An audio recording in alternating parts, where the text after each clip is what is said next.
ጌታ ይባረክ። የጌታ መንፈስ በዚህ አለ። እግዚአብሔርን እጅግ አድርጌ አመሰግናለሁ። አሁንም ይናገረናል እግዚአብሔር በቃሉ በጣም ሃሌሉያ። መጽሐፍ ቅዱስ ከያዝን የምንካፈለውን ቃል አብረን አውጥተን እንድናነብ ፈልጋለሁ። የዮሐንስ ወንጌል ምዕራፍ 4 ላይ ያለውን የምታውቁት ታሪክ አለ። እሱን ነው ለማንሳት የምሞክረው። ያው ቶሎ ለማውጣት እንዲመቻችሁ የዮሐንስ ወንጌል የሚገኘው ከዘፍጥረት ቀጥሎ ነው። ተው እንጂ አላችሁ።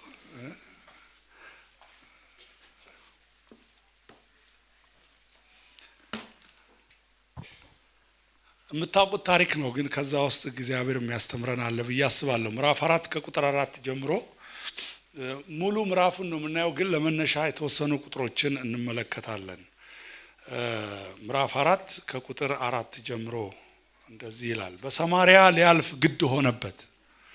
ስለዚህ ያዕቆብ ለልጁ ለዮሴፍ በሰጠው ስፍራ አጠገብ ወደምትሆን ሲካር ወደምትባል የሰማርያ ከተማ መጣ።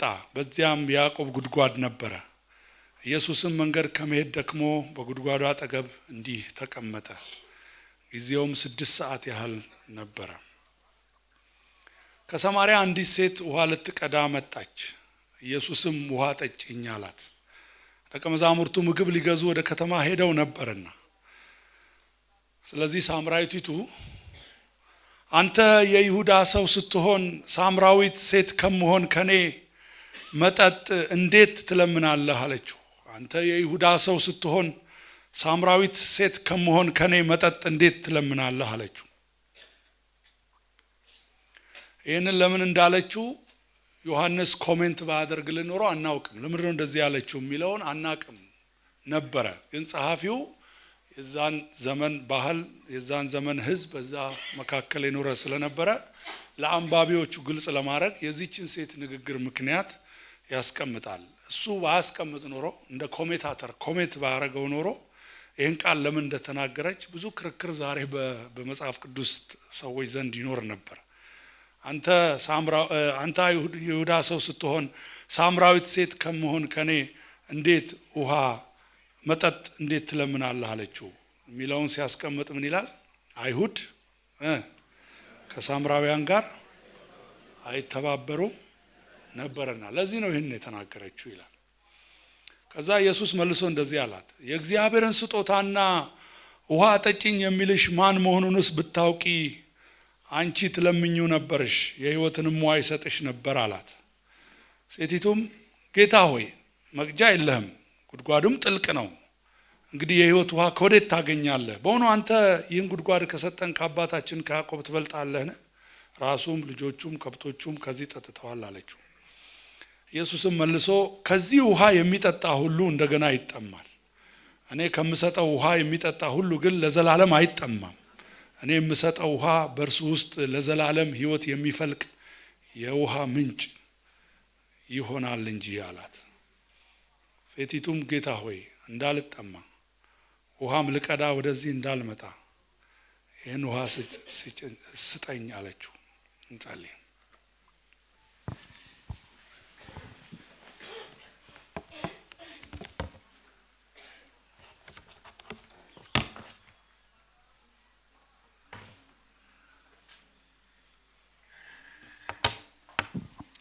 ሃሌሉያ። አባት ሆይ እናመሰግናለን። ክብር ከዘላለም እስከ ለዘላለም ድረስ ላንተ ይሁን። በፊትህ ስላሉ ስለነዚህ ቅዱሳን ወንዶች ሴቶች ልጆችህ አመሰግናለሁ። በህልውና ውስጥ እንድንሆን በመገኘትህ ውስጥ እንድንሆን ስምህን እንድንጠራ እንድናመሰግንህ ጌታ ሆይ ይህን ጊዜ ስለሰጠህን ይህን ሳምንት ስለሰጠህን እናመሰግናለን። ካንተ ልንሰማ ልናደምጥ ጌታ ሆይ አቤቱ በእግሮች ስር ስላከማቸህን ክብር ላንተ ይሁን። ጌታ ሆይ ቅድም መጋቢው እንደተናገረ ኢየሱስን ልንሰማ እዚህ ተሰብስበናል፣ ኢየሱስን ልናከብር ልናልቅ እዚህ መተናል ብሎ እንዳለ ከቅዱሱ መጽሐፍህ ከቃልህ ከፍተናል። ኢየሱስን ለመናገር እኔም በፊትህ ቆሜያለሁ። ያንተ መንፈስ በኃይል በዚህ ጉባኤ መካከል ይመላለስ። የቃልህን ፍቺ አብራልን። በዚህ ቃል ውስጥ ተናገረን። ኢየሱስን በነፍሳችን በልባችን ውስጥ አልቀው። በቃልህ ባርከን። ጨለማችን ይብራ። የወደቁ በዚህ ቃል ይነሱ። የሳቱ በቃልህ ይመለሱ። በልዩ ልዩ የህይወት የኑሮ ውጣ ውረድ የተፍገመገሙ ያሉ በቃልህ ይደገፉ። በልዩ ልዩ ሰልፍና ውጊያ ውስጥ ያሉ በቃልህ ያሸንፉ። በልዩ ልዩ የስሜትም የአካልም ህመም ውስጥ ያሉ በቃልህ ይፈወሱ። ብዙ ምርኮ እንዳገኘ ሰው ከዚህ ቤት ስንወጣ በቃልህ ደስ ብሎን እንውጣ። ተናገረን። ለነፍሳችን ለአጥንታችን ጠገን ኃይል የሚሆን የክብርህን ቃል በመካከላችን ግለጥልን። የሰው ቃል ሰልችቶናል። ጌታ ሆይ ያንተ ቃል ያነሳል። በቃል ውስጥ ያለው ኃይል ክብር ይገለጥልን። የቃል ተቃዋሚ ኃይላት ሁሉ በስም ኃይል የተሰባበሩ ይሁን። እናመሰግንሃለን። እኔም ለባሪያ ጸጋን አብዛልኝ፣ ምሕረትህን አግንንልኝ። ቃልህን ስናገር መንፈስህ በእኔ ላይ ይሁን። ቃልህን ብቻ መናገር እንድችል ለቃልህ ታማኝ መሆን እንድችል ጸጋህ ይብዛልኝ። በኢየሱስ ክርስቶስ ስም አሜን። እንግዲህ ዋናው ፖይንት ያለው ቅድም ያነበብኩላችሁ ክፍል ነው። አንተ የይሁዳ ሰው ስትሆን ሳምራዊት ሴት ከመሆን ከኔ መጠጥ እንዴት ትለምናለህ አለችው። አይሁድ ከሳምራውያን ጋር አይተባበሩም ነበርና። ኢየሱስን ሞዴል ምሳሌ ካረግን ይሄ ቃል በጣም በጣም ኃይል በውስጡ አለው። ሁለት የማይተባበሩ ሰዎችን እዚህ ቦታ ላይ አስቀምጧል። ሳምራዊት ሴትና አይሁድን ወክሎ እንደ አይሁድ ያየችው ኢየሱስን ይሄንን ክፍተት ሰብሮ ይሄንን አጥር አልፎ ይሄንን ገደል አልፎ አባቱ የሰጠውን ተልእኮ የተወጣ ኢየሱስ ብቻ ነው። ስለዚህ ለተልእኳችን አጥራችንን የማለፍ ጥሪ በሚል ርዕስ ነው ማገለግላችሁ። አጥራችንን የማለፍ ጥሪ ኢየሱስ ጠርቶናል። ገደቡን ሁሉ የማለፍ ጥሪ። ዛሬ ጠላትና የሰው ስርዓት፣ ትምህርት፣ ታሪክ ከጌታ የተቀበልነውን ተልእኮ እንዳንወጣ ብዙ አጥሮች፣ ብዙ ቅጥሮች በቤተ ክርስቲያን ላይ ያደረገ ያለ ይመስለኛል። በብዙ ጉዳዮች እየተወሰንን የአገልግሎት አድማሳችን እየጠበበ የመጣ ይመስለኛል። የተሰጠን ተልእኮ ከጌታ ከኢየሱስ ክርስቶስ የተሰጠን ተልእኮ እና ጥሪው ወሰን ዘለል ነው። አሜን ትላላችሁ? ድንበር ዘለል ነው። መልካም ምድርን ያልፋል። ወደ ዓለም ሁሉ ሂዱ፣ አሕዛብን ሁሉ ህዝቦችን ሁሉ እስከ ዓለም ዳርቻ ድረስ ሁሉ እስከ ምድር ፍጻሜ ድረስ ሁሉ የሚዘልቅ ተልእኮ ነው። ወሰን ዘለል ነው። ድንበር ያልፋል። መልካም ምድርን ያልፋል። ባህልን ያልፋል። አሜን ትላላችሁ? ማንነትን ያልፋል። ቆዳ ቀለምን፣ ጎሳን፣ ነገድን ያልፋል። ክብር ለእግዚአብሔር ይሁን። ነገር ግን አሁን ያለችው የጌታ ቤተ ክርስቲያን በተለይ በእኛ ምድር ያለውን ነገር ስንመለከት ተወስነናል፣ ታጥረናል፣ ተገድበናል። ጉድጓዱ ሰፍቷል። የልዩነቶቻችን ሁሉ ማለት ነው። እና ጌታ አሁን ላለችው ቤተ ክርስቲያን ለኛ ይሄን የሚያስተላልፍ ይመስለኛል። ይሄን አጥር እለፉ፣ ይሄንን ገደል እለፉ እና ተልኳችሁን ተወጡ የሚል ይመስለኛል።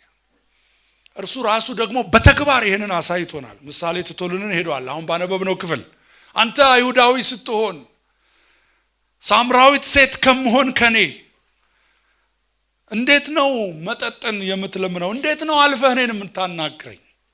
እንዴት ነው ከኔ ጋር ይሄን ኮንቨርሴሽን የምታደርገው? ያስገርማል አለች። እንዴት አለች? አንተ አይሁዳዊ፣ እኔ ሳምራዊ፣ እናንተ እንዲህ ናችሁ፣ እኛ እንዲህ ነን። በእናንተና በእኛ መካከል ምንም አይነት ግንኙነት የለም። እንዴት አንተ ይሄንን አልፈህ መጣ? እንዴት አንተ ይሄንን ተሻግረህ መጣ? እንዴት አንተ ይሄንን ዘለህ መጣ እና ከኔ ጋር ታወራለህ? እንዴት ይሄ በሁለቱ ህዝቦች መካከል ያለውን ትልቅ ልዩነት የሚያሳይ ነው። ስለዚህ ሁለት አጥሮችን ሁለት ገደቦችን ነው በዋናነት ማሳያቸው። አንዱ ውጫዊው ነው፣ ሌላው ደግሞ እዚህ ሴትዮ ውስጥ ያለው ሌላ አጥር ነው፣ ኢየሱስ አልፎ ያገለገለበትን ማለት ነው። ይህ በሁለቱ ህዝቦች መካከል በአይሁድና በሳምራውያን መካከል ያለው የጥላቻ የንቀት የበቀል ግንብ ይሄ አጥር ይሄ ጉድጓድ በጣም ጥልቅ ነው። ከምናስበው ከምንተርከው ከምንናገረው በላይ በጣም ጥልቅ ነው። እንዴት ሊመጣ ቻለ? ትንሽ የኋላ ታሪክ ልስጣችሁ። ይሄ ልዩነት የተፈጠረው ታሪካዊ ዳራውን ስንመለከት ይሄ ግጭት ይሄ ተቃርኖ በሁለቱ ህዝቦች መካከል የተጀመረው በኢየሱስ ዘመን አይደለም። በጣም ረጅም ዓመት ነው። ከክርስቶስ ልደት በፊት ወደ 700 ምናምን ዓመተ ዓለም ገደማ የሆነ ነው። እስራኤል ሁለት ምርኮችን አሳልፋለች በታሪኳ። አንደኛው የአሦራውያን ነው፣ አንደኛው የባቢሎናውያን ነው። የባቢሎናውያን ምርኮ ከመምጣቱ በፊት የአሦራውያን ምርኮ ነው የመጣው። አሦራውያን መጥተው የሰሜኑን የእስራኤልን ክፍል ወረው 10ን ነገዶች ወረው ሁለቱን የደቡቡን ክፍል ብቻ ትተው 10ን የእስራኤል ነገዶችን ሁሉ አግዘው ወደ ሌላ የግዛታቸው አገር ወስደው በሌላ የግዛታቸው አገር ያለውን ደግሞ ህዝብ ጭነው አምጥተው በሰሜኑ የእስራኤል ክፍል አስፍረው ቀላቀሏቸው። ይሄ ነበር የአሦራውያን ስትራቴጂ ማለት ነው። ቀላቀሏቸውና ህዝቡን እነኝን ወደዛ ወሰዱ፣ እነኛን ወደዚህ ያመጡ፣ ደበላለቁ።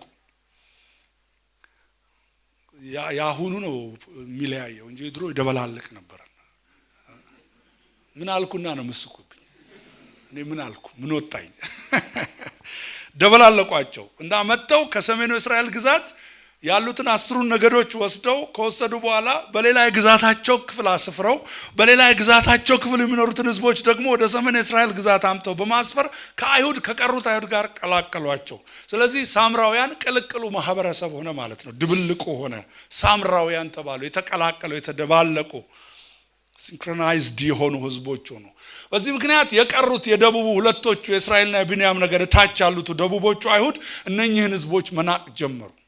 ንጹህ አይደላችሁም፣ ቅዱሱን የአብርሃምን ዘር ከአሕዛብ ጋር ደበላልቃችሁታል እና እናንተ ንጹህ ዘር አይደላችሁ፣ ንጹህ አይሁዳዊ አይደላችሁም፣ ተደበላልቃችኋል፣ ተቀላቅላችኋል። ስለዚህ እውነተኛ አይሁድ አይደላችሁም ብለው እንደ እውነተኛ አይሁድ እንዳይቆጥሯቸው ሆነ ማለት ነው።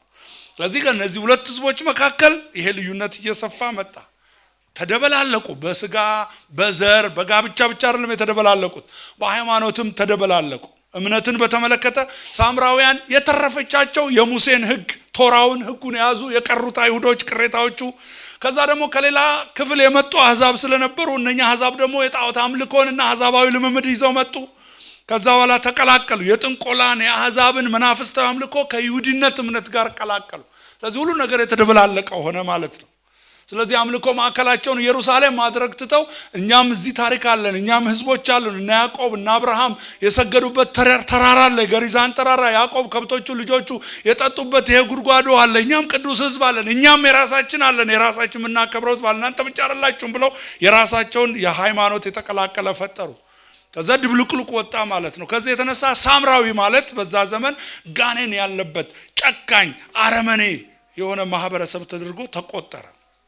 ኢየሱስንም እንዲህ ብለው ሰድበውታል። ዮሐንስ ወንጌል ምዕራፍ 8 ቁጥር 48 ላይ ሄዳችሁ ስታነቡ ፈሪሳውያን ኢየሱስን ሊትራሊ እንደዚህ ብለው ሰድበውታል። አንተ ጋኔን አለብህ፣ ሳምራዊ ነህ ብለው። ሳምራዊነት ስድብ ሆነ ማለት ነው። ሳምራዊ እንደሆን ጋኔን እንዳለብህ እናውቃለን አሉ።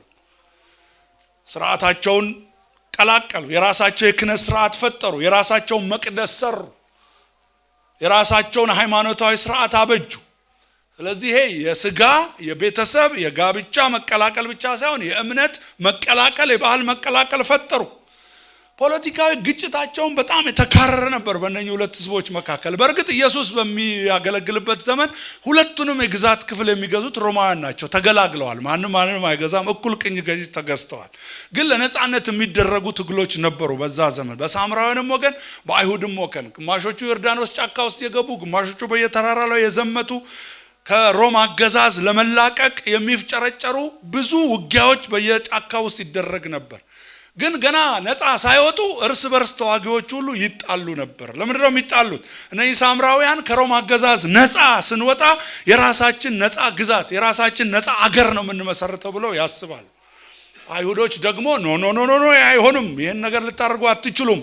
ከሮማውያን ነፃ ስንወጣ እኛ ዩኒፋይድ የሆነች አንድነቷ የተጠበቀ የእስራኤልን ኔሽን ነው መፍጠር ያለብን ብለው በዚህ ሁሉ ይጋጫሉ።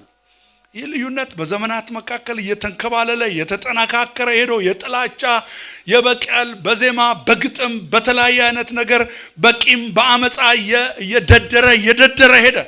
ልክ ኢየሱስ ያለበት ዘመን ሲደርስ ፒክ ላይ ነው የደረሰው። ሁለቱ ህዝቦች በዛ መንገድ ሁሉ አልፉም፣ በሳምራዊ መንገድ ሁሉ አልፉ። አንድ ጊዜ ኢየሱስና ደቀ መዛሙርቱ አብረው ሲሄዱ ካስታወሳቸው አይታቸው አናሳልፍም አሏቸው። ዘራፊዎች በአይሁዳውያን ናቸው፣ አለባበሳቸው ይስታወቃል። ምናልባት መንገድ ላይ ድንጋይ ድርድሮ ሊሆን ይችላል አናሳልፍም ያላቸው። ለካዛ ዘመን መኪና የለም። ግን ደቀ መዛሙርቱ በጣም ተበሳጩ። በጣም መንፈሳዊ የተባሉት እነ ያዕቆብ እነ ዮሐንስ ይሄንን ታሪክ የጻፈው ሰው የራሱ ተናዶ የነጎድጓድ ልጆች የተባሉት ምንድነው ያሉት ኢየሱስን?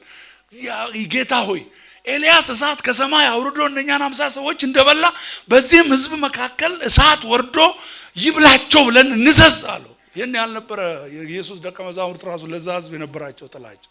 ኢየሱስ ዞራልና ምን አላቸው? ምን አይነት መንፈስ ነው ያላችሁ? የሰው ልጅ እኮ የጠፋውን ሊያድን ነው እንጂ የመጣው ሊያጠፋ አይደለም የመጣው። እናንተ በእሳት እንዲበሉ ያዘዛቸዋቸውን ከተወሰነ አመት በኋላ የመንፈስ ቅዱስ እሳት ይወርድባቸዋል። ወርዶባቸዋል። ሳምራ ላይ ፊልጶስ ሄዶ ሰብኮ እሳት ነው የወረደው። አሜን አትሉም?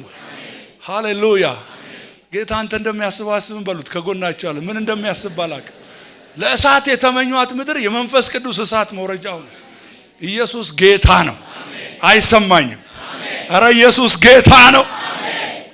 ያጠር በጣም ከባድ ነው እንደምናስበው አይደል። እቺ ሴት ገርሟት ነው የተናገረችው። ግን ኢየሱስ ወደዛ ከመድረሱ በፊት ወደ ውስጠኛው አጥር እንምጣ። ወደዚህ ሴትዮ ውስጥ ያለው አጥር ምንድነው? እግዚአብሔር የሰዎችን ግላዊ ህይወት ለመድረስ እንኳን የውስጣችንን አጥር ማለፍ ይፈልጋል። እቺ ሴት ልቧ የተሰበረባት ሴት ነች። አንዴ አይደለም፣ ቢያንስ በእኔ መጽሐፍ ቅዱስ ጥናት 5 ጊዜ ልቧ ተሰብሯል። በሌሎች ምክንያት የተሰባበረው ልቧን ትተን በአንድ ምክንያት እንኳን የተሰበረውን ብናነሳ 5 ይሆናል። ለምንድነው 5 ያልኩት? 5 ባሎች ነበሩሽ፣ 6ኛው ካንቺ ጋር ያለው ባልሽ አይደለም። ስለዚህ ምን ማለት ነው? ቢያንስ ምናልባት 5 ጊዜ ኑሯ ተመሰቃቅሏል። ምናልባት 5ቱም ባሎች ያጣችው በፍቺ ሊሆን ይችላል፣ በሞት ሊሆን ይችላል። አልተገለጸም፣ አላውቅም። በፍቺም ይሁን በሞት ሪሌሽንሺፕ ሲበላሽ እና ሲሰበር፣ ትዳር ሲፈርስ፣ በሞትም በሆነ በፍቺ ወይም ግንኙነት ሲቋረጥ የሰዎች ስሜትና ልብ ይሰበራል። እውነቱን ከዚህ የተነሳ ሪፑቴሽኗ መልካም አይደለም። በማህበረሰቡ ዘንድ መነጋገሪያና ጥያቄ የሆነች ሴት ነች። ምናልባት ብዙ የመጽሐፍ ቅዱስ ሰዎች እንደሚስማሙት በ6 ሰዓት በቀትር ውሃ ልትቀዳ ሄደችው ሰዎችን ላለማግኘት፣ ሰዎችን አቮይድ ለማድረግ ነው ተብሎ ይታሰባል። ምክንያቱም ውሃ የሚቀዳው በዛን ዘመን ካልቸር ወይ በጠዋት በማለዳ ወይ ደግሞ አመሻሽ ላይ ነው። ስለዚህ ጠዋት ደግሞ ብዙ ሴቶች ውሃ ቀጂዎች፣ ከብቶችም እረኞች ምናምን ስላሉ ያንን ሁኔታ የፈለገችው አይመስልም። ከሰው ጋር መነጋገር፣ ከሰው ጋር ማውራት፣ መጫወት፣ ከሴቶች ጋር ማውራት አልፈለገች። ስለዚህ ጭር ሲል የምትሄድ ሴት ትመስላለች። ቀትር ላይ ማንም ውሃ በማይቀዳበት ሰዓት ላይ በጠራራ ፀሐይ ለብቻዋ ስትሄድ ራሷን አግዳ ራሷን ከልክላ ሰውን ላለማግኘት ጉዳዩ እንዳይታይበት መጠቋቋሚያ ላለመሆን ተገላ የምትኖር ልቧ የተሰበረባት ሴት ነች እቺ ሴት። ኢየሱስ የመጣበት ዋነኛ ዓላማ ደግሞ ለእንደነዚህ አይነት ሰዎች ነው። አሜን ትላላችሁ?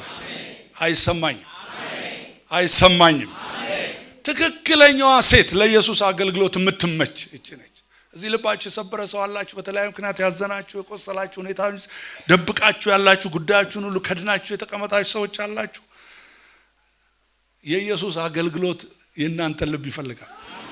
ለምንድነው እንደዚህ ያልኩት? ኢሳይያስ 61 ራሱ የተናገረው ነው። በትንቢት የተነገረው በምኩራቡ ገብቶ አንብቦ ይሄ ቃል ተፈጸመ ብሎ ያለው ለዚህ ነው። የጌታ የእግዚአብሔር መንፈስ በኔ ላይ ነው፣ ለድሆች የምስራችን ሰብክ ዘንድ እግዚአብሔር ቀብቶኛልና፣ ለታሰሩ መፈታትን፣ ለተማረኩ ነፃነትን እናገርና አውጅ ዘንድ፣ ከዛስ ልባቸው የተሰበረውን እጠግን ዘንድ። አረ ሃሌሉያ! አረ ሃሌሉያ! ልባቸው የተሰበረውን እጠግን ዘንድ። ክብር ለኢየሱስ ይሁን፣ ክብር ለኢየሱስ ይሁን። በሐዘን መንፈስ ፋንታ የምስጋና መጎናጸፊያ፣ በአመድ ፋንታ የደስታን ዘይት እቀባቸው ዘንድ እደርብላቸው ዘንድ እግዚአብሔር ለክብሩ የተከላቸው ዛፎች እስኪባሉ ድረስ ለጽዮን አልቃሾች አደርግላቸው ዘንድ ልኮኛል። ይሄ የኢየሱስ ክርስቶስ ጆብ ዲስክሪፕሽን ነው። ከጎናችሁ ላለ ሰው ንገሩት፣ ይሄ የኢየሱስ ክርስቶስ ጆብ ዲስክሪፕሽን ነው ማለት የሥራ ዝርዝር መመሪያ። ይሄን ለማድረግ ነው የመጣው። ይሄን ለማድረግ ነው የተቀባው። ይሄን ለማድረግ ነው የተወለደው። ይሄን ለማድረግ ነው በምድሪቱ ላይ የሚመላለሰው። ይሄን ለማድረግ ነው በመንደር በከተማ የሚዞረው። ይሄንን ሰርቶ ነው የሄደው። ሃሌሉያ! 3 ዓመት ተኩል አገልግሎቱ ከዚህ ውጪ ስራ የለውም። የታሰረ ሳይ ሲፈታ፣ የተማረከ ሳይ ነፃ ሲያወጣ፣ የተሰበረ ልብ ሳይ ሲጠግን፣ ሃሌሉያ! አረ ሃሌሉያ! ዛሬም ስራውን አላቆመም። ዛሬም ኢየሱስ በስራ ላይ ነው። የተሰበረ ልብ ኢየሱስ ይጠግናል። ኢየሱስ ጌታ ነው። ለጌታ ክብራም ስራው ነው። ለምናችሁት ሳይሆን ደስ ብሎት የሚያደርገው የተቀባበት፣ የተሾመበት፣ የተላከበት ስራው ነው። ልብ የሚጠግን ማንም የለም ከኢየሱስ በስተቀር። ሃሌሉያ! ስለዚህ እቺ ሴት ጠበቃት። እሷ ሳትመጣ ቀድሞ እዛ ቦታ ጠበቃት። የኔ ስራ የሚሰራው በዚህ ሴትዮ ልብ ውስጥ ነው ብሎ ጠበቃት። ኢየሱስ የመጣበት ዋነኛ ዓላማ ይሄ ነበረ። ነገር ግን ይሄ የልብ ፈውስ፣ ይሄ የልብ መጠገን፣ ይሄ ኢየሱስ የህይወት ውሃ ብሎ የጠራው የእግዚአብሔር ስጦታ ብሎ የጠራው ሁለንተናን የሚያረሰርስ ውስጥን በሰላም የሚሞላ የመዳን የነፃ ስጦታ የህይወት ለውጥ የሚከናወነው እንዲሁ አይደለም። ኢየሱስ ይሄ ስጦታ በሰዎች ህይወት ውስጥ እንዲሰራ ፈውሱም እንዲከናወን በልብ ውስጥ ያሉ ብዙ አጥሮች መነሳት አለባቸው ብሎ ያምናል። ሰው ሁሉ ይሄንን ህይወቱ ይፈልጋል። ሰው ሁሉ ልቡ እንዲጠገንለት ይፈልጋል። የማይፈልግ ሁሉም በየሃይማኖቱ ሁሉም በየእምነቱ በ11 ሰዓት በጉባኤ በሌሊት በጁምዓ በምናምን እኮ የሚሄደው የሆነ ነገር ፍለጋ ነው። ማንም የሚጠላ የለም። ፈውስን ልብን ከሰዎች ጋር ክርክር ለማስቆም ከፈለጋችሁ ስለ ህይወቱ አውሩ፣ ስለ ሃይማኖቱ አታውሩ። ሁሉ ሰው ውስጡ ባዶ ነው። ሁሉ ሰው በህይወቱ ውስጥ ችግር ያለበት ነው። ህይወቱ ይፈልጋል፣ መነካት ይፈልጋል፣ መፈወስ ይፈልጋል። እቺም ሴት ተናገረች፣ ጌታ ሆይ እንዳልጠማ ውሃም ልቀዳ ወደዚህ እንዳልመጣ ይሄንን ውሃ ስጠኝ አለች። እፈልጋለሁ አለች። ኢየሱስ እንኮ ስጠኝ፣ ይሄው እንኪ ተቀበይ ምናምን አላላትም።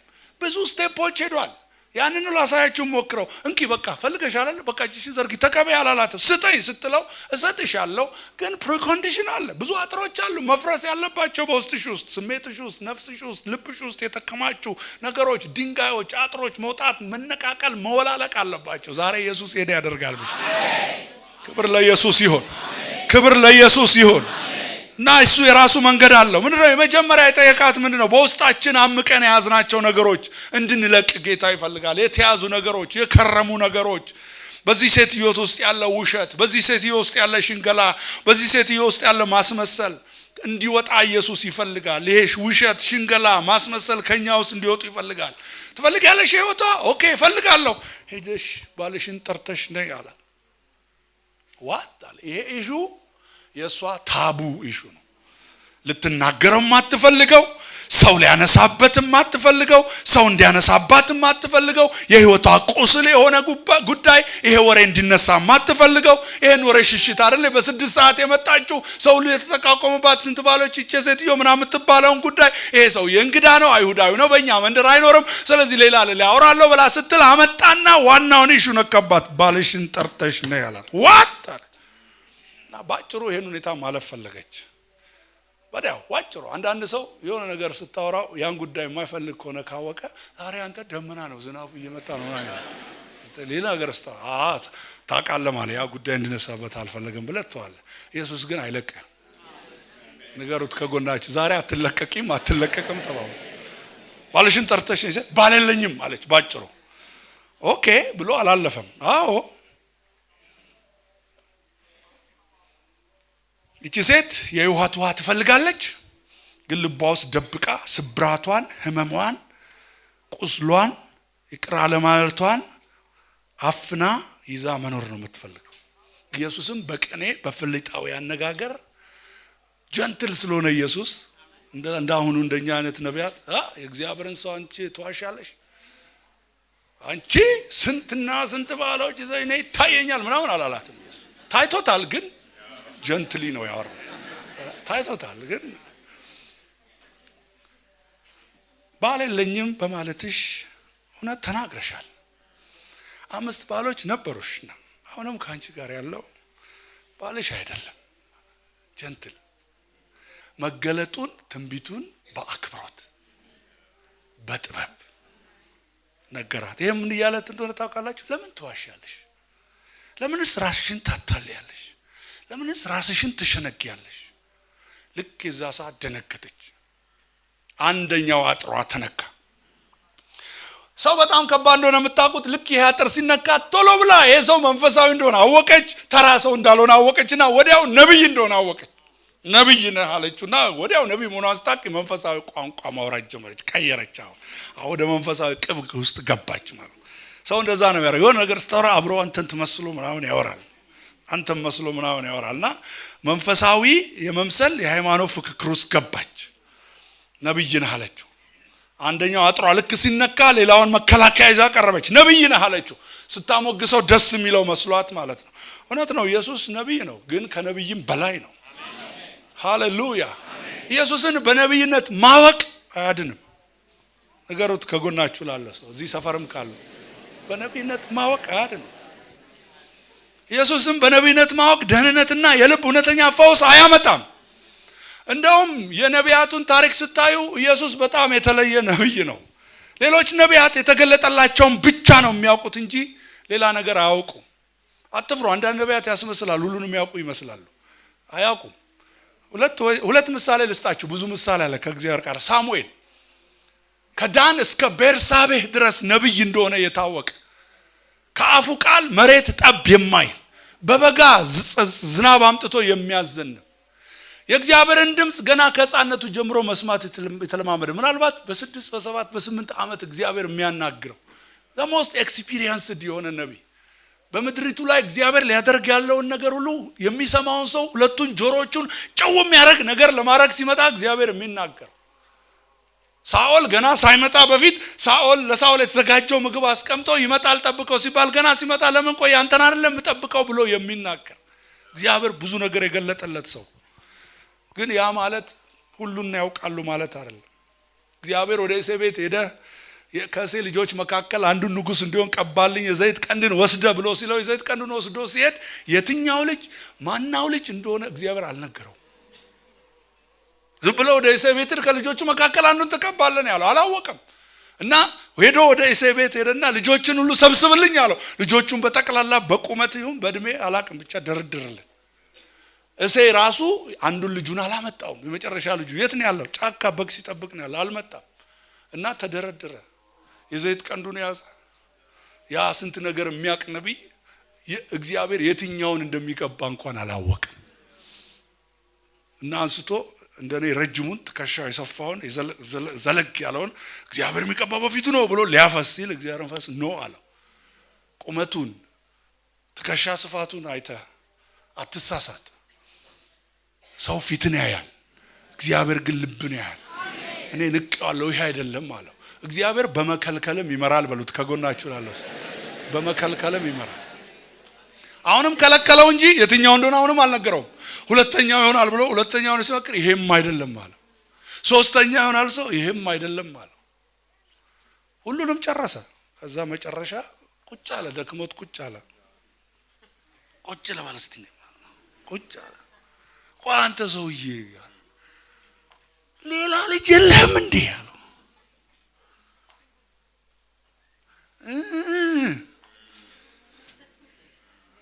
አንድ አለ እረኛ ነው። I don't think እሱ ለንግስና ይሆናል ብዬ አላስብ። ለዚህ ነው ዳዊት እኮ በኋላ ሲረዳ ይመስለኛል አባቴና እናቴ ትተውኛል፣ እግዚአብሔር ግን ተቀበለኝ። እቺን ቀን ያሰበ ነው ይመስለኝ። ነገር ልንገራችሁ፣ አንዳንድ ጊዜ ኮንፈረንስ ተዘጋጅቶ ትንቢት መጥቶ ምናምን መጥቶ ብዙ መልእክት መጥቶ ምናምን አንዳንዶቹ ጌታዬን ማትለፈኝ ምናምን ይሉና መጨረሻ ምንም ሳይባል ሲያልቅ አዝነው ይሄዳሉ። እግዚአብሔር እኔን አልተናገረኝም ብሎ ማለት ነው። እንደዛ አይነት ሰው ካላችሁ አትዘኑ። የሌላችሁት በነብዩ በአገልጋዩ ልብ ውስጥ ነው እንጂ በእግዚአብሔር ልብ ውስጥ ነው። ንገሩት ከጎናችሁ ላለው ሰው የሌላችሁት በነብዩ ልብ ውስጥ ነው እንጂ በእግዚአብሔር ልብ አይደለም። በነብዩ አእምሮ ውስጥ ነው የሌላችሁት፣ ወይም በይህን ፕሮግራም ባዘጋጁ ሰዎች ውስጥ ነው የሌላችሁት፣ ወይ በእናትና አባቱ ውስጥ ነው እንጂ የሌለው በእግዚአብሔር ልብ ውስጥ። ሃሌሉያ። ዳዊት እንዲህም ተረስቶ ያውቃል፣ ነገር ግን እግዚአብሔር አረሳው። ያ ነብይ እንኳን አላወቀ። ክብር ለኢየሱስ ይሁን፣ ክብር ለኢየሱስ ይሁን። ነብዩ መጥቶ የዘይቱን ቀንድ በላዩ ላይ ሳያፈስ በፊት ነው እግዚአብሔር በምድረ በዳ መንፈሱን ያሳረፈበት። ክብር ለጌታ ይሁን። እና አምጣ ተባለ፣ ሲመጣ ይሄ ነው ተባለ። ነብዩ ሳሙኤል እንኳን አላወቀም። ነቢያት እግዚአብሔር የገለጠላቸውን ይናገራሉ እንጂ ሌላ ነገር አያውቁም። ካልታወቀ አልታወቀም። ኤልሳ የሱናማዊቷ ሴት ታሪክ ታስታውሳላችሁ። ያቺ ልጅ የሌላት ሴት ደርቡን የሰጠችው አልጋ፣ መብራት፣ ማጥኛ፣ ወንበር፣ ጠረጴዛ አርጋ የእግዚአብሔር ሰው በዚህ ሁሉ ጊዜ ያልፋል ይረፍ ብላ የሰጠችው፣ ቤቷ ውስጥ ግን ጉድለት ያለባት ማትመስል ሴት፣ ኮንተንት የሆነች። በጣም የሚገርባቸው አንዳንድ ሰው የሆነ ነገር ፈልጎ እግዚአብሔር ሳይሰጠው ሲቀር ያምንና ያ ነገር እንዳይነሳበት ይዘጋና እንደሌላ ነገር ይቆርጥና ቂቅ ብሎ ያመሰገነ ነው። ግን ትልቅ ችግር ውስጥ አለ። ግን ምንም እንደሌላ አርጎ ጌታ ይባረክ ሃሌሉያ ምናምን ይላል። ስለሱ እንድታነሱበት አይፈልግም፣ ስለሱ እንድትጸልዩበት አይፈልግም፣ ስለሱ መልእክት እንድታመጡበት አይፈልግም።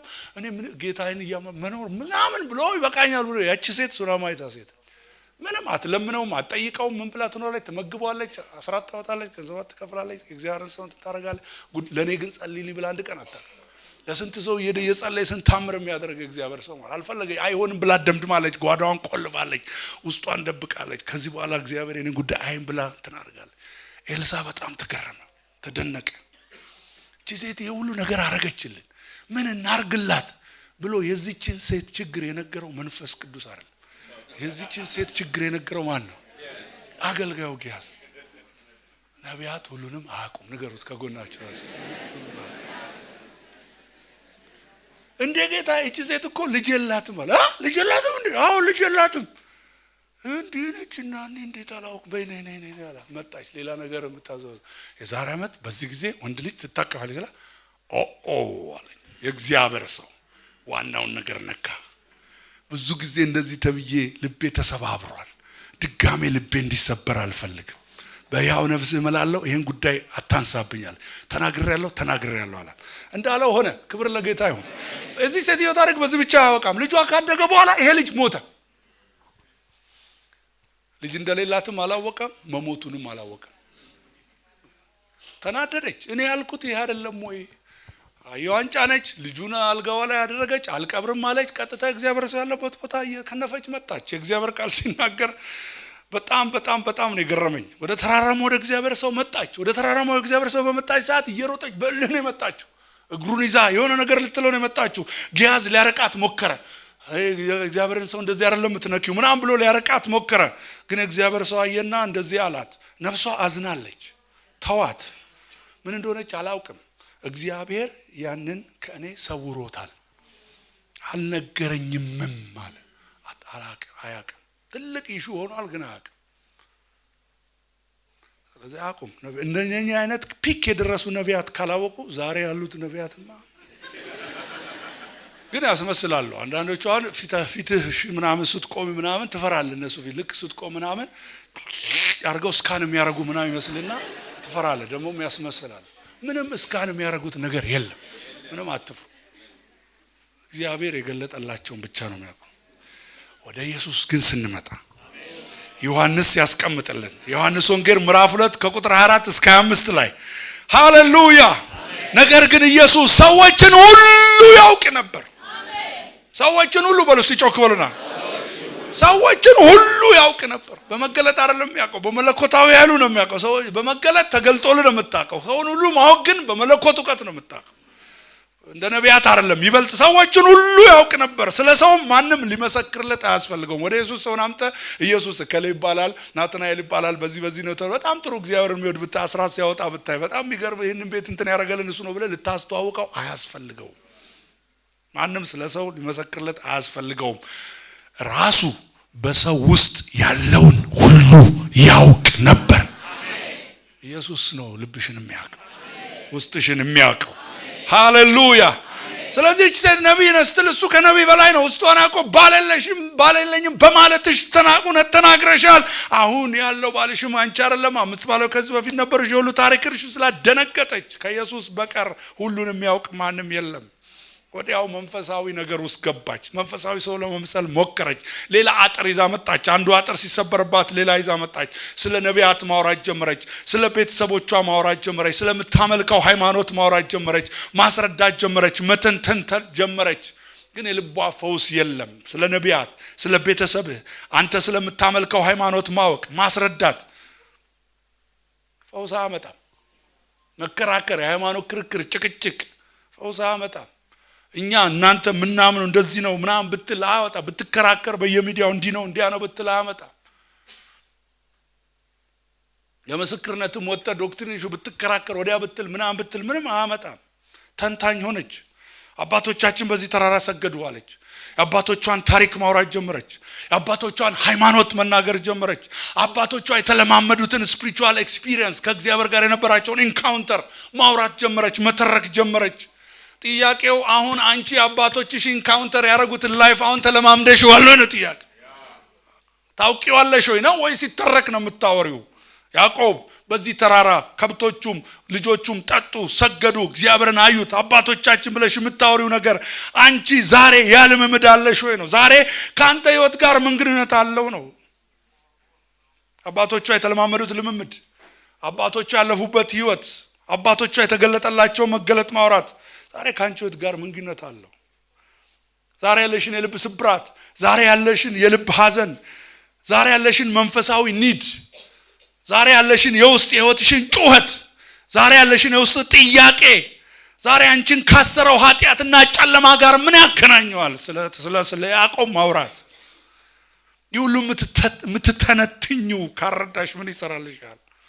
እቺ ሴት አባቶቿን ታሪክ ብቻ አይደለም የምታውቀው፣ የአይሁድንም ደግሞ እምነት ታውቃለች፣ ልዩነት ታውቃለች። በጣም ትከራከራለች። አይሁዶች እናንተ ትላቸው፣ እኛ እናንተ እያለች በደንብ ማብራራት ትችላል። እናንተ ደግሞ ሰው መስገድ የሚገባው በኢየሩሳሌም ነው ትላላችሁ፣ እኛ ደግሞ በዚህ በገሪዛን ተራራ ላይ እንላለን። ሌላ ሰው የሚያምነውን ታውቃለች፣ እሷ የምታምነውን ታውቃለች። በሌላ ሰው እምነትና በእሷ እምነት መካከል ያለው ልዩነት ታውቃለች፣ ትነጋገራለች፣ ትከራከራለች።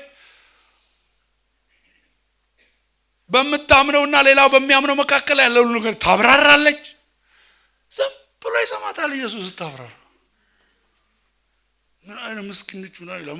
ለሌላ ሰው ግን ቢሆን መንፈሳዊ ሴት ታሪክ የምታውቅ መጽሐፍ ቅዱስ የምታውቅ በ40 በ80 የተጠመቀች የዛሬ 2000 ዓመት እኛ ከክርስቶስ እኛ ከናንተ በላይ ምናምን የምትል በቃ የምታወራ የምትነጥል በጣም የምትገርም መንፈሳዊ ትመስላለች። መንፈሳዊ ደግሞ ምላስ ላይ የለም። ንገሩት ከጎናችሁ ላለ ሰው መንፈሳዊ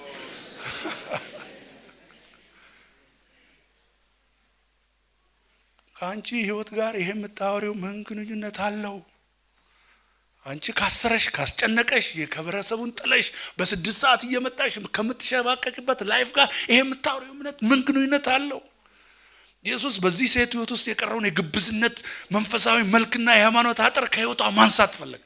ዝም ብሎ ሰማትና መልስ አልሰጣትም። ይሄ እኮ ምን ማለት መሰለሽ እያለ ሊያስረዳት አልሞከረም። አንድ ነገር ነው ጮሆ የተናገረው ኢየሱስ። ክብር ለስሙ ይሁን። አንቺ ሴት እመኚኝ፣ እግዚአብሔር መንፈስ ነው።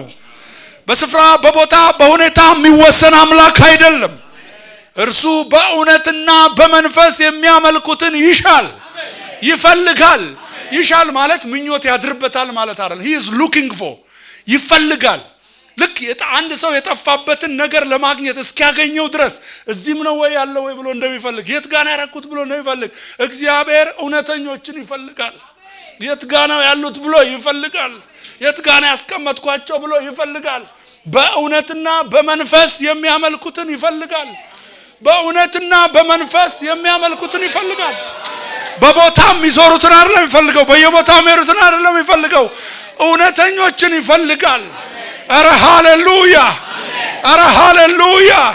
በእውነትና በመንፈስ ልባቸውን ከፍተው በትህትና ራሳቸውን ለእርሱ ኤክስፖዝ አድርገው ለእርሱ ተጋላጭ አድርገው የልባቸውን አጥር አንስተው ወደ እርሱ ሊቀርቡ የሚፈልጉትን ይፈልጋል። ውሸታቸውን ጥለው ሽንገላቸውን ሁሉ ጥለው እውነተኛ የሆኑትን ይፈልጋል። አሁን ያሉበትን ህይወታቸውን ነባራዊ ሁኔታ የማይክዱትን ከዚህ አድነን ብለው በእውነት ራሳቸውን የሚያቀርቡትን ይፈልጋል። የሚናገሩትና ልባቸው ውስጥ ያለው ያልተጣላባቸው ራሳቸውን ያላያዩትን ይፈልጋል። አንቺ ሴት እመኚኝ፣ የህይወት ውሃ እንድሰጥሽ ከፈለግሽ፣ ፈውስ እንድታገኝ ከፈለግሽ፣ መዳን እንዲሆንልሽ ከፈለግሽ፣ መጠገንና ነፃ መውጣት እንዲሆንልሽ ከፈለግሽ ይሄንን የግብስነት አጥርሽን አንሺና እውነተኛ ሆነሽ እርሱ ፊት ቅረቢ። እውነተኞችን ይፈልጋል። ንገሩት ከጎናችሁ ላለ ሰው እግዚአብሔር እውነተኞችን ይፈልጋል። ሃሌሉያ። አልተከራከራትም። የኢየሩሳሌም መስገድ ነው፣ በዛ መስገድ ነው፣ አባቶቿ ያዕቆብ ቅብጥር ብሎ ክርክር ውስጥ አልገባም። ህይወቷን ነካው። አሁን ያለሽበትን ሁኔታ የሚዳስስልሽ እግዚአብሔር እውነተኞችን ይፈልጋል። ጨረሰች ሴት አጥሯን ነቃቅላ ጨረሰች። ሁሉ ነገር ተነቃቅሎባት ሲፈራርስባት፣ ምክንያቷ ሁሉ ሲናድ አቆመች። ሌላ የላትም። ከዛ እንደዚህ አለችው፣ እውነተኛ ወደ ሆነው ወደ መዳኛዋ ተስፋ ደረሰች። ምን አለች? በቃ ተወኝ። ክርስቶስ የሚባል መሲህ እንደሚመጣ እናውቃለን። እርሱ ሲመጣ ሁሉን ይነግረናል። የምትለው ነገር ሁሉ ትክክል ነው። የኛ ህይወት ውስብስብ ነው። ነገራችን ሁሉ በጣም አስቸጋሪ ነው። በኃጢአትና በእንትን ውስጥ ገብተናል። የማላውቀው ማዕት ነገር አውርቻለሁ። አንተ ያልከው ሁሉ ትክክል ነው። ብዙ ቋጠሮና እንቆቅልሽ ያለብን ሰዎች ነን። ነገር ግን ይሄ ሁሉ በሃይማኖተኞች አይፈታም፣ በስርዓት አይፈታም፣ በምትለው አይፈታም። ሊመጣ ባለው መሲህ ነው የሚፈታ። ክርስቶስ የሚባለው መሲህ እንደሚመጣ እናውቃለን። እሱ ነው ሁሉን የሚያሳውቀን። እርሱ ነው ሁሉን የሚቀይርልን። እሱ ሲመጣ ነው ነገራችን የሚቀይረው። እሱ ሲመጣ ነው ሁኔታችን የሚቀይረው። የመዳኛዋ ተስፋ መሲሁ ነው። ሃሌሉያ። ከልብ ስብራታችን ከዚህ ሁሉ ውጥንቅጥ የሚያወጣን መሲሁ ነው አለ።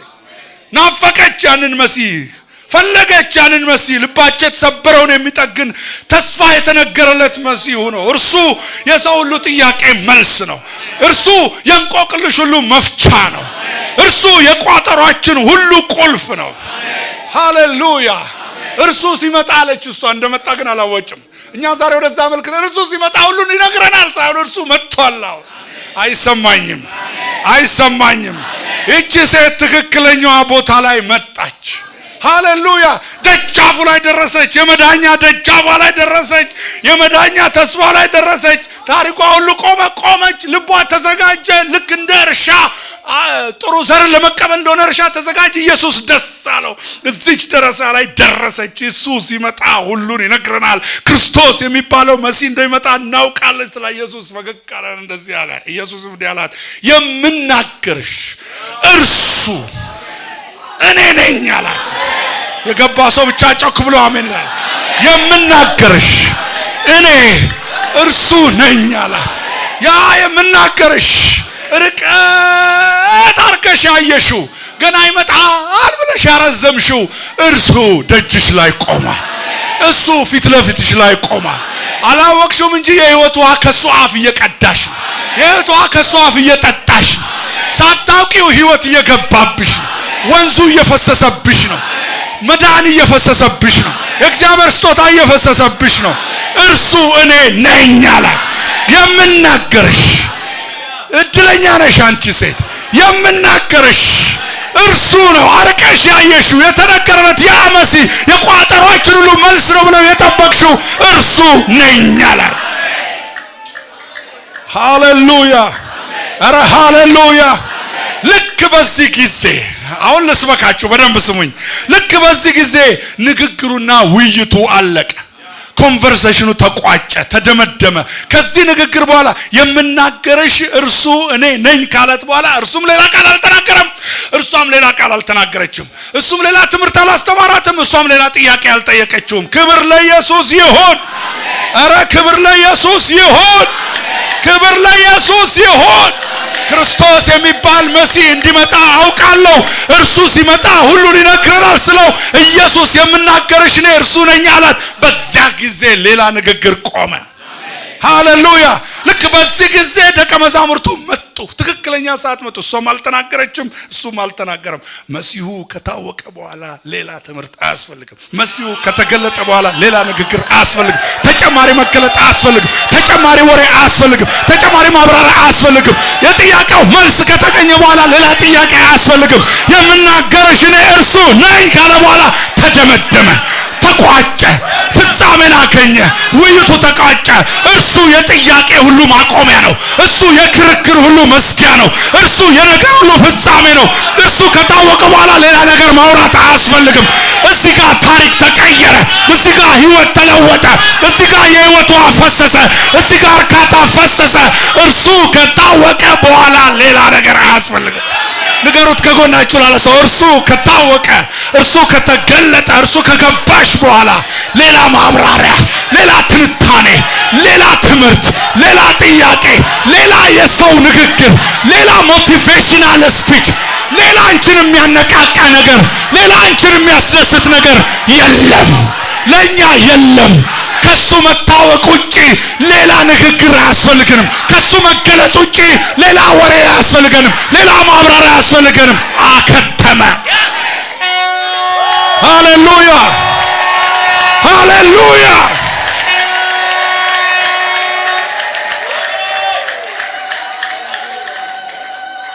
እሱ የክርክር ማቆሚያ ነው። እሱ የጥያቄ መልስ። አበቃ። እርሷም ከዚያ በኋላ እንስራዋን ጥላ ተፈውሳ ሄደች። ታሪኳ ተለውጦ ሄደች። ነፃ ወጣ ሄደች። እዚህ ጋር የፕሮቴስታንትንም አይነት ሃይማኖት ስርዓት አልፈጸመችም። ገባሽ አይደል? አዎ ገብቶኛል። እና ጌታን ተቀበል፣ እጅሽን ላርግ፣ ጌታ ሆይ ኃጢአተኛ ነኝ ተቀበል ምናምን ብላ አልሄደችም። እንደዛ አይነት ነገር ኢየሱስ ጋር ለምን እንደገባች አውቋል። ገባች። ጎምፒስ መዳን እጅ በማንሳት መዳን በውስጥ ተቀብላ ሄደች። መቼና ከየት እንደመጣ አላውቅም። ሄደች። ከተላኩበት ልክ ሲመጡ እሷን ስራዋን ይዛ ልክ ስትሄድ እኩል ሆነ እና ደቀ መዛሙርቱ ከሴት ጋር በመነጋገሩ ተደነቁ። ነገር ግን ምን ትፈልጊያለሽ ወይም ስለምን ትናገራታለህ ያለው ማንም አልነበረም። ሴቲቱን ቀስ ብላ እንስራዋን ትታ ወደ ከተማ ሄደች። እቀዳዋለሁ ብላ አቅዳ የመጣችውን ውሃ ሳትቀዳ ምናልባት በዛ ውሃ የጣደችው ድስት ሊኖር ይችላል። የምታበስለው ምግብ ሊሆን ይችላል። የምታጥበው ልብስ ሊኖር ይችላል። ምናልባት በዛ ውሃ የምትሰራው ብዙ ነገር የምታጸዳዳው ነገር ሊኖር ይችላል። ይሄኛው በለጠ። የምድራውን ውሃ አስረሳት። ኢየሱስ ሲገባ ሌላ ነገር ያስረሳል። ሌላ አጀንዳ ያስረሳል። የጣድከውን ነገር ያስረሳል። ያዘጋጀሽውን ነገር ያስረሳል። ከምድር ውሃ ይበልጣል። ከምድር ነገር ከምድር ክብር ይበልጣል። ጥላው ሄደች። ያስ የተጣደው ድስት እንደፈለገ ይሁን። ያስ የሚታጠበው ልብስ እንደፈለገ ይሁን። ያስ በዚህ ውሃ የሚሰራው ውሃ እንደፈለገ ይሁን። እንደሰከረ ሰው ሄደች። ክብር ለኢየሱስ ይሁን። ድና ሄደች። ተለውጣ ሄደች። ረክታ ሄደች። የሕይወቱ ወንዝ ከውስጧ ፈልቆ ሄደች። አረ ሃሌሉያ። ሴቲቱ ከሄደች በኋላ ወደ የመንደሩ ገባች። ያ ሰው የምትሸሽ ሰውን አቮይድ የምታረግ ሴትዮ ወደ የመንደሩ ሰው ሄደች። ኢየሱስ ሲገባብና በድህነት ሲኖር ምላሳም ነው የሚያረግና ሰዎች ማግኘት ፈለገች። ያንቋቋች በር መንገድ ላይ ያዘችውን እንዴች ሴት አበደች እንዴ እስኪሉ ድረስ ሰዎችን ሁሉ ማግኘት ጀመረች። ያደረግኩትን ሁሉ ነገረኝ ኑስቲ ዩት እያለች መሰከረች። ከዛች ከተማ የሰማርያ ሰዎች ብዙዎች በእርሱ መጡ። የሰማርያ ሰዎች ወደ እርሱ በመጡ ጊዜ በእርሱ ዘንድ እንዲኖር ለመኑት። በጣም ይገርማል። ሄዳ ሁሉን ነገረች። ይሄን ሰውዬ ማየት እንፈልጋለን ብለው መጡ። እሱ ወዳለበት ኢቫንጀሊስት ሆነች። የኢየሱስ ምስክር ሆነች። የኢየሱስ ክርስቶስ ምስክር ለመሆን ከዘፍጥረት እስከ ራእይ ማወቅ አይጠበቅብህም። በህይወት ውስጥ የሆነልህን ብቻ ማውራት። ሃሌሉያ። የሰማርያ ሰዎች ወደ እርሱ መጡ። ከዛ በኋላ አዩት፣ አወሩት፣ እንደዚህ አሉት፣ ከኛ ጋር እንድትኖር እንፈልጋለን አሉት። ለመኑት። ይሄ ማለት ወገኖቼ ሌላ አንድ ሰዓት ነው። ይሄ ስብከት ከኛ ጋር ኑር ብለው ሳምራውያን አንድን አይሁዳዊ ጎረምሳ መንደራቸው እንዲኖር ፈለጉ። አድርገው ታቁም። አይሁዳዊውም አያስብም እዛ መንደር መኖር። እነሱም አይጋብዙትም። ቅድም ነግሬያቸዋለሁ ያለውን ትልቅ ገደል ለመኑት። በዛን ቀን ኢየሱስም እሺ አላቸው። ያንን አይሁዶች ዘመዶቹ የገነቡትን ያንን የልዩነት ግንብ አፍርሶ እነሱ መንደር ለመኖር ገባ። 2 ቀን ሙሉ ከነርሱ ጋር ከረመ። እነሱ ጎጆ ውስጥ ተኛ። የሚበሉትን እየበላ የሚጠጡትን እየጠጣ አይሁዶች እንኳን አይደለም እነሱ ቤት ሊገቡ እነሱ በገበያ ሲያገኟቸው 6 ድንጋይ ከሆነች በየውጭ አርገው እየታጠቡ ነው የሚገቡ። ምናልባት አንድ አሕዛብ ነክተን አንድ ሳምራዊ ነክተናል ብለው ለማንጻት የሚገቡት እሱ ኖረ። ሃሌሉያ አረ ሃሌሉያ!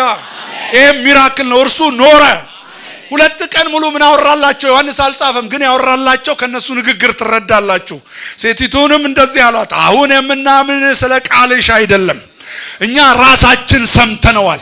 2 ቀን ሙሉ አይተነዋል፣ ዳሰነዋል፣ ጨብጠነዋል፣ ንግግሩን ሰምተናል፣ መንፈሱን በእኛ ላይ ሲያርፍ አይተናል። ስለዚህ እኛ ስላየነው አለ ክብር ለእግዚአብሔር ይሁን። ስለ ቃልሽ ሳይሆን እኛ ራሳችን ሰምተነዋል። እርሱም በእውነት ክርስቶስ መሲሁ፣ ልክ እሱ ያለችው መሲህ የሚባል እንደሚመጣ እናውቃለን። እሱ ሁሉ ይነግራል። ስለ እሱ ነኝ እንዳላል ለነኝም የተገለጠላቸው በዛው መንገድ እርሱ ክርስቶስ እንደሆነ የዓለም መድኃኒት እንደሆነ እናውቃለን ይሏት ነበር። ክብር ለእግዚአብሔር ይሁን። ኢየሱስ የዘመዶቹን አጥር ሰበረ፣ የባህሉን አጥር ሰበረ። ኢየሱስ የአካባቢውን አስተሳሰብ ሰበረ፣ የፖለቲካውን አጥር ሰበረ፣ መለያየቱን ሰብሮ ሄደ። በዛች ምድር የለውጥ የእርቅ የሪቫይቫል መንፈስ ተነሳ። የሀገራውን ሰዎች ወደ አይሁዳዊው ሰው ይዛ መጣች። ይህ የጥላቻ ግድግዳ እርግማን ተሰበረ፣ ሰላምና ታድሶ ፈሰሰ። ዛሬ በምድራችን ያሉትን አጥሮች ማን ያንሳቸው? የብርታት ትውልድ ያስፈልጋል። ኢየሱስን ሞዴል የሚያደርግ ትውልድ መነሳት ያስፈልገዋል። የሁሉ አጥሮች ኢየሱስ ሳያቸው የታሉ የኔ ልጆች ይላል። በፍቅር እንነሳ፣ በሸክም እንነሳ። ለተልኳችን መፈጸም አጥሮቻችንን እናንሳ፣ ገደቦቻችንን እናንሳ። መሲሁን ይዘን እንሂድ። ተልኳችንን ለመፈጸም የምድሪቱን ገደቦች ሁሉ እለፉ። ሰዎች የፈጠሯቸው፣ ፖለቲከኞች የፈጠሯቸው፣ ታሪክ የተፈጠሩ መለያየቶችን ሁሉ እለፉ። በእነኛ አትያዙ። ኢየሱስ ጌታችን ሞዴል ሆኖልን አልፏል። ለተልኳችን አጥራችንን እናንሳ። እንጸልይ። ሃሌሉያ